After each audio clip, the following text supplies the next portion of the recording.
Lengo kubwa la serikali ni kuhakikisha sekta hii inachangia kwa sehemu kubwa kwenye pato la taifa, yani GDP, huku wananchi mmoja akinufaika na uwepo wa rasilimali za misitu hapa nchini. Katika kufanikisha azma hii, wizara inahakikisha wakati wote inaweka mazingira wezeshi kwenu ninyi ili mfanye biashara za mazao ya misitu kwa ufanisi. Kama jana tulivyoambiwa, tufanye biashara ndani ya nchi, nje ya nchi, tu export. Uwezo huo tunao na sababu tunazo. Mazingira haya yanawekwa kupitia maboresho ya sheria na kanuni zetu ili kuendana na matakwa ya sera ya taifa ya misitu ya mwaka 1998. Na mimi mwenyewe nimekuwa nikiwaambia maeneo mbali, na jana nimemwambia Mheshimiwa Waziri Mkuu wakati tunapitia mabana, tunaomba katika sera yetu tumekubaliana, tumesema kwamba sisi wenyewe humu ndani tununue bidhaa zetu za miti, furniture na vifaa vingine made in Tanzania ili kumlinda mkulima, lakini pia wafanya biashara. Kama wizara, mazingira wezeshi tuliyoyaweka hivi karibuni ni pamoja na kufanya maboresho katika kanuni zetu zinazosimamia biashara ya mazao ya misitu hapa nchini.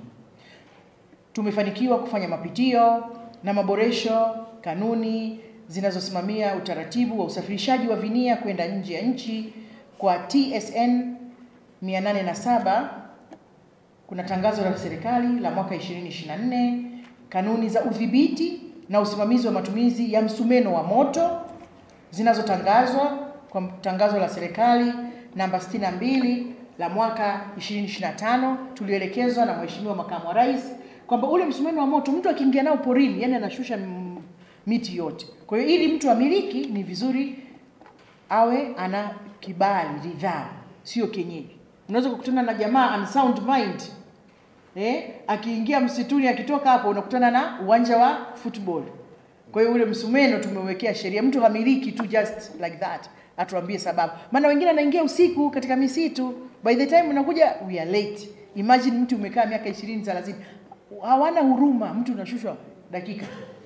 Kanuni za mazao na huduma za misitu kupitia TSN 132 la mwaka, tangazo la serikali la mwaka 2025.